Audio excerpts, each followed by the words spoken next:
After slip knot, we can move on to chaining. For chaining, we have to start with the slip knot. So let's take the shorter end with our end of the thread with our right hand. Okay, make a loop, and through the loop we'll pull out the longer end of the thread to make a slip knot. So this is your slip knot, and take your crochet hook, insert it in the slip knot, and now we'll have to start chaining. So for that we need to establish the correct way to hold the thread. There's no correct way, there's just there are many ways to hold your thread. This is how I hold my thread, and this has the perfect amount of tension for me. So what you do is you first of all, the shorter end you hold with the crochet hook itself. So this is the shorter end. This is the shorter end. You keep it with the crochet hook in your right hand. This is the longer end. Using the crochet hook, drape it around your pinky, and then take it over and drape it around the pointer finger.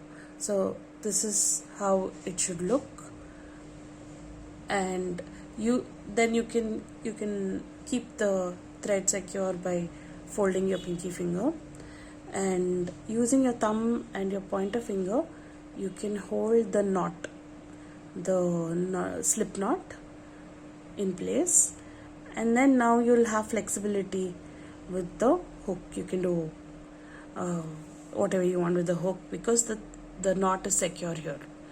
So take the crochet needle, go over and under the thread, turn this is where I think most beginner crocheters lose hope, because they don't know how to, they try to like pull the thread out of the loop but it doesn't go through. That's because you're not turning your hook. So what you have to do is, we're back to the beginning. I'm holding the slip knot, take your crochet hook, go under the thread. Now you have to turn the hook, pull the needle out of the loop that we had just made, and then catch the thread and pull it out. So I'll show it again. This is your first chain, by the way. I'll show it again.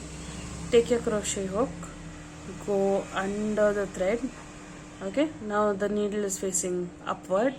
You have to make it face downward to catch the thread. It's catching the thread and pull it out. We'll do it again. Go under, turn it around, and then you've made your chain. Let's do it again. Under, pull it out. So do you see these small V's? Each V is a chain.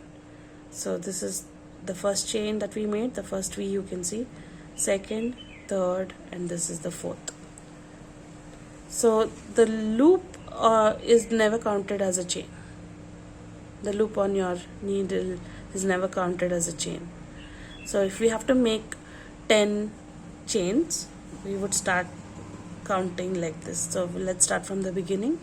Let's make a slip knot. It's a big knot.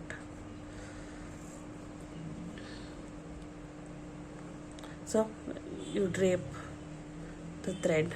Once you get used to it, it will become second nature. You won't even notice what you're doing half the time. So hold the knot, take the needle. We are chaining 5 now. Okay, so take the needle which is facing you, take it over under and over the thread, turn the needle facing down to catch the thread and pull it out. This is one chain. Again do the same thing. 2, 3, 4 and 5. So we should have 5 V's on our hook.